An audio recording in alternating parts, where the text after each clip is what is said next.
नमस्ते। थर्ड आई में आपका स्वागत है। मैं जालंधर पहुंचा हूं और जालंधर प्रेस क्लब से आपसे से बात कर रहा हूं। कल राहुल गांधी पहुंच गए आसाम। 14 तारीख को ये भारत जोड़ो न्याय यात्रा शुरू हुई है। 20 तक चलना है, आपको पता ही है। कुल शायद 110 डिस्ट्रिक्ट, 6,700 किलोमीटर 20 मार्च तक चलेगी। उस दौरान ये कल असम पहुंचे हैं और आसाम में ये 25 तक रहेंगे। मतलब 18, 19, 20, 21, 22, 23, 24, 25, 8 दिन की यात्रा आसाम में रहेगी। आसाम में जो कुल टोटल चल रहे हैं वो 833 किलोमीटर और 17 डिस्ट्रिक्ट में है। ये बात मैं सिर्फ इस रेफरेंस से कह रहा हूं कि आसाम बहुत अहम है कांग्रेस के लिए। एक समय आसाम उनका गढ़ हुआ करता था और फिर राहुल गांधी के जो एक बहुत करीबी माने जाते थे हिमंता बिस्व शर्मा जी ने राहुल गांधी को छोड़ा और उनके ऊपर काफी, जब छोड़ा तो काफी बैड बैड ब्लड के साथ छोड़ा कि वो कुत्ते को, अब जब उनका उनका आरोप ये था कि जब उनसे मिलने गए तो राहुल गांधी उस समय सारे गांव ताम उनसे बात करने के बजाय अपने कुत्ते को बिस्किट खिला रहे थे। कुछ इस तरह के बयान उन्होंने दिए थे। उसके बाद हिमंता बिस्व शर्मा लगातार वो विश्व भ्रमण करते रहे और जो सबसे बड़ी यूएसपी बीजेपी की है, मुसलमानों के खिलाफ आग उगलते रहे और उसका रिवॉर्ड अंतोगत्वा उनको, जब वो ज्वाइन किए थे उसके 1 साल के अंदर मिल गया था। एक नॉर्थ ईस्ट ईस्ट डेवलपमेंट बनाई गई थी, NEDA, north east development association, उसके संयोजक के रूप में काम कर रहे थे। और उन नॉर्थ ईस्ट की 8 वो 7 सिस्टर्स और सिक्किम को अब वो बर्बाद कर रहे थे कि आबाद कर रहे थे। तो आने वाला, आप मणिपुर उसका एक एग्जाम्पल है कि मणिपुर ही बताएगा कि उसमें क्या हुआ, मिजोरम बताएगा उसमें क्या हुआ, नागालैंड बताएगा उसमें क्या हुआ। लेकिन अंतोगत्वा हिमंता बिस्व शर्मा असम के चीफ मिनिस्टर के रूप में स्टैब्लिश हुआ। अब असम की जो जो मुख्य, जो इस समय मुख्य बात है, 13 सीटें हैं। 13 में से 9 सीट बीजेपी ने जीती है, उसका गढ़ है। 3 सीट कांग्रेस के पास है, एक एआईडी यूडीएफ के पास, वो अजमल साहब, जो बदरुद्दीन अजमल, इत्र वाले, खुशबू का कारोबार करते हैं, और एक इंडिपेंडेंट है। इस बैकग्राउंड के साथ वहां पे इस बार राहुल गांधी ने अपनी यात्रा का आयोजन किया। कल वो जोरहाट में थे। जोरहाट में जिस तरह का उनको उनका वेलकम हुआ है, जिस तरह का स्वागत मिला है, जिस तरह का रिस्पांस मिला है, वो आप भी देख सकते हैं। वो तो गूगल कर लीजिए, आजकल तो मेरे कहने से कोई फायदा नहीं। मैं उस तरह के रिस्पांस से ऐसा लगता है कि ये जो 9 सीटों का बीजेपी का मामला था वो कम तो होगा। मैं अभी कोई, क्योंकि अभी it is too early to say कि वो 9 का कितना हो जाएगा, लेकिन 9 से 8 हो जाएगा इसकी गारंटी तो है। कांग्रेस का 3 से 4 होगा कि 3 से और होगा ये नहीं। अब इसकी इस सारी चीजों को देख के एक और मुझे, जो मैं उसको कंप्लीट कर लूं फिर मैं असम पे आता हूं। अजमल साहब को भी दिक्कत होने लगी है और अजमल साहब की मुख्य दिक्कत का मुख्य कारण यह है कि पूरे हिंदुस्तान का जो अल्पसंख्यक है और खास करके मुस्लिम समुदाय है, वो बहुत से कारण है उसके, वो आज कांग्रेस के पीछे खड़ा हुआ दिखाई दे रहा है। उसका एक कारण उसके खड़गे साहब भी हो सकते हैं। एक कारण ये भी है कि ऑल इंडिया पार्टी चाहिए। और मुझे लगता है कि जो सबसे बड़ा कारण ये है कि राहुल गांधी की नीयत में उनको सच्चाई दिखती है। राहुल गांधी कितने इफेक्टिव होंगे, कितने सीट ला पाएंगे, कितने सफल राजनीतिक हो पाएंगे, ये एक अलग बात है। अब ऐसे समय में अजमल साहब ने भी गाली देना शुरू किया। अजमल साहब उनको कि बड़े आदमी के बच्चे हैं, बड़े वो हैं, सुंदर व्यक्ति हैं, उनको देखने के लिए आ जा रहे हैं लोग। मणिपुर में कोई उनको देखने आया था? जितने जितने अच्छे कपड़े, उनसे ज्यादा 100 गुना अच्छे कपड़े एक देश का शीर्ष नेतृत्व में बैठे हुए लोग पहनते हैं। उनसे ज्यादा अपने को बांटते हैं कि भाई उनसे ज्यादा हर मामले में उनसे 20 हैं। वो क्यों नहीं जाते हैं और क्यों नहीं मणिपुर में उनको देखने कोई आता है? मेरा सिर्फ कहना यह है कि किसी भी व्यक्ति की, और खास करके राजनीतिक व्यक्ति, अगर वो ईमानदारी से कोई भी राजनीतिक पहल कर रहा है तो उसको डिमीन और उसको छोटा करने की दूसरे राजनीतिक को कोशिश नहीं करनी चाहिए। अजमल साहब को ये लगता है कि अगर वो राहुल गांधी को छोटा करेंगे तो उनकी सीटें बढ़ जाएंगी, तो शायद गलत फहमी में है वो राहुल गांधी के साथ। मतलब मैं ये बात इसलिए कह रहा हूँ कि मुझे वो अजीब सी चीज लगी थी। अब आसाम की बात करते हैं।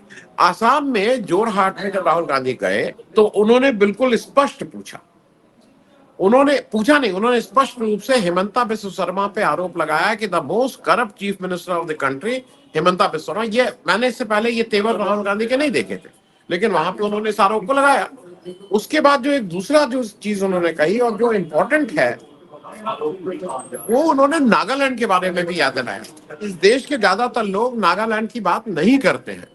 नागालैंड की स्थिति पिछले पिछले 5 साल से नहीं, पिछले 10 15 20 साल से, और जब से देश आजाद हुआ, नागालैंड कभी भी पूरी तरह से स्थिर नहीं हो पाया है। उनका सिर्फ ये कहना था कि व्हाट ही सेड, उन्होंने, उनके जो शब्द हैं कि PM did nothing for last 9 years to solve the political problem of Nagaland. और ये फैक्ट है। देश पूछेगा आपसे, आपने पिछले 10 साल में कौन सा अकॉर्ड करने की कोशिश शुरू की? उससे पहले के प्रधानमंत्री फेल हो ना हो, लेकिन उन्होंने बातचीत संवाद की कोशिश की थी। आपने कुछ किया ही नहीं। नागालैंड के बारे में आपका कुछ वो नहीं है। और जोराहट की जो सबसे, मुझे ये लगता है ना, मैं स्ट्रॉन्ग वर्ड्स का नहीं बोलता हूं, लेकिन जो सबसे मुझे लगता है छोटी बात और सबसे खराब बात जो की गई, वो एक पॉलिटिकल रैली चल रही है, भारत जोड़ो यात्रा है।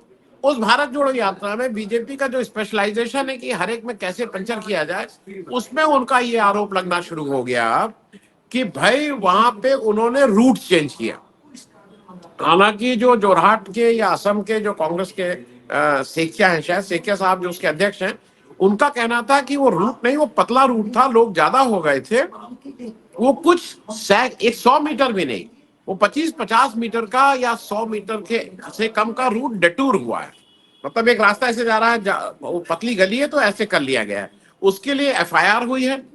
उनके जो इसके चीफ ऑर्गेनाइजर हैं बाइजू, उनके ऊपर नामजद एफआईआर हुई है। और इस तरह से एफआईआर हुई है कि वो किसी तरह से उसको, अब हेमंता बिस्व शर्मा को किसी न किसी तरह से बीजेपी में ये दिखाना है कि मैं इनकी यात्रा को यहाँ चलने नहीं दूंगा। और उसके लिए अगले, मतलब 25 तारीख तक की यात्रा वहां पे है। और मुझे ऐसा लगता है कि राहुल गांधी का भी एक तरफ जो गांधी का सच है उसके बीच, और जो लोग गोडसे के प्रभाव के विचारों से प्रभावित लोग हैं उनके बीच का ये जद्दोजहद है कि एक आदमी सच की राह पे आम आदमी से मिलने के लिए सड़क पे निकला हुआ है, और दूसरी तरफ उसको रोकने की पुरजोर कोशिश हो रही है पूरी स्टेट मशीनरी के साथ। वो रोक पाएंगे कि नहीं रोक पाएंगे, ये 25 तारीख तक की वहां की यात्रा है। मैं इस बात को इसलिए महत्व दे रहा हूं, राहुल गांधी ने एक काम ये किया है कि उन्होंने एक तरह से, जो हम लोग बार बार हम लोगों को लगता था कि बीजेपी हरदम इलेक्शन मोड में रहती है, हरदम लगता था ना कि बीजेपी हरदम इलेक्शन मोड में रहती है, बीजेपी हरदम इलेक्शन का काम करती रहती है। उस इलेक्शन मोड में पहली बार ऐसा लग रहा है कि कांग्रेस भी कह नहीं रही भारत जोड़ो यात्रा ऐसा इलेक्शन, वो ये तो कैंपेन का पार्ट है। वो सड़क पे हिट किया हुआ है, वो सड़क पे यात्रा चला रहे हैं, तो इससे बड़ा इलेक्शन कैंपेन और क्या हो सकता है? It's a purely election campaign.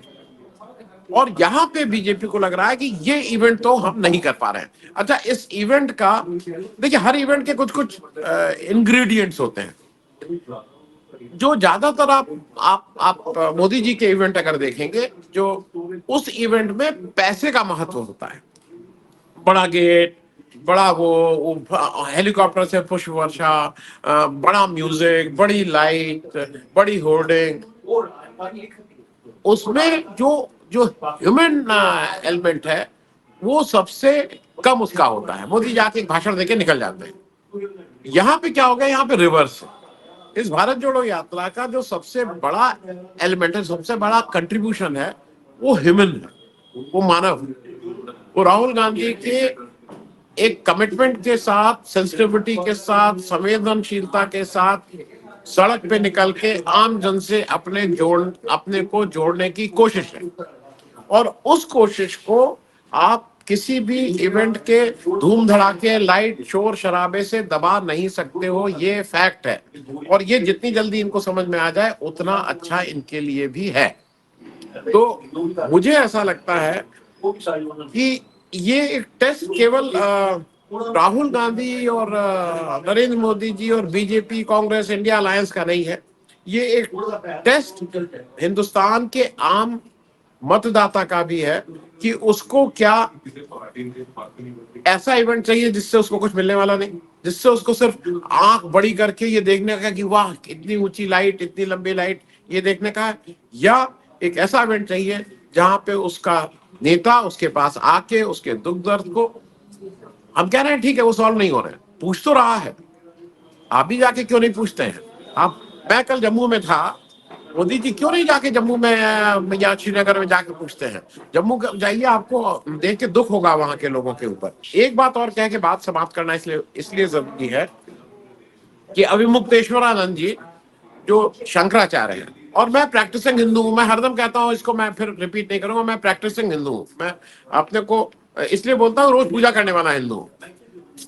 अब विवेकानंद जी जो जोशी मठ के हमारे शंकराचार्य हैं, मुझे ऐसा लगता है उन्होंने उस पद की गरिमा रखते हुए और उस पद की रिस्पॉन्सिबिलिटी रखते हुए बिल्कुल ठीक सवाल उठाए हैं, और चूंकि इतिहास में वो ठीक से दर्ज हो जाए, उन्होंने अपनी बात पत्र लिख के, वो जो राम, वो जो भी जो न्यास है जो राम जन्मभूमि का निर्माण कर रहा है, उससे ठोस बातें पूछी हैं।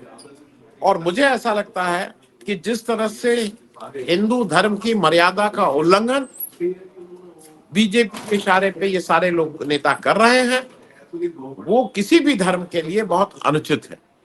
इस तरह की बात किसी भी देश में कोई भी व्यक्ति किसी भी रिलीजन के साथ ऐसा खिलवाड़ नहीं कर सकता था जैसा खिलवाड़ मोदी जी हिंदू धर्म के साथ कर रहे हैं और उसकी धज्जियां उड़ा रहे हैं। आप हमें में आप तो 6 पॉइंट लिखे हैं शंकराचार्य ने, आप उस 6 पॉइंट का सार्वजनिक रूप से जवाब दे दीजिए।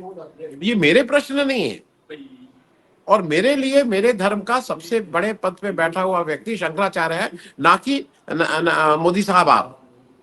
और वो अगर उन्होंने प्रश्न उठाए हैं तो अच्छा, दूसरी बात, आप ये कहेंगे मुझसे कोई मतलब नहीं, आप तो ये कहेंगे वो तो भाई ट्रस्ट का मामला है, तो आप कह दीजिए, आज अनाउंस कर दीजिए कि ये ट्रस्ट का जब तक झगड़ा खत्म नहीं होगा मैं उस इवेंट में नहीं जाऊंगा।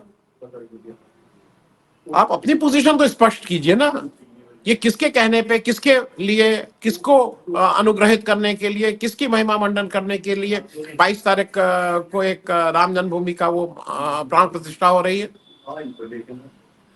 ये सब देखिए, ऐसा ना, मैं धर्म को मानता हूं और अधर्म के साथ साथ कुछ होता है। एक मेरे मित्र ने अच्छी बात कही, उसका कहना यह है, और उसने ये नाम लेके किसी को मारीच कहा है, किसी को क्या कहा है। अब मूल मुद्दा यह है कि हम अपने धर्म की व्यवस्था इस देश के, मतलब नरेंद्र मोदी साहब हमें बताएंगे कि धर्म क्या है, उसकी व्याख्या क्या है, उसकी व्यवस्था देंगे, या शंकराचार्य बताएंगे। और मेरा सिर्फ एक आग्रह है कि जो 6 प्रश्न शंकराचार्य जी ने उठाए हैं, उस प्रश्न का उत्तर दीजिए, जिससे आम हिंदू को अपने धर्म के प्रति उसका क्या सही धर्म है ये भी पता लग जाए। आज के लिए इतना ही, कल से मैं अपना रेगुलर आपसे स्टूडियो में रूबरू हो जाऊंगा। थैंक यू सो मच, बहुत बहुत धन्यवाद।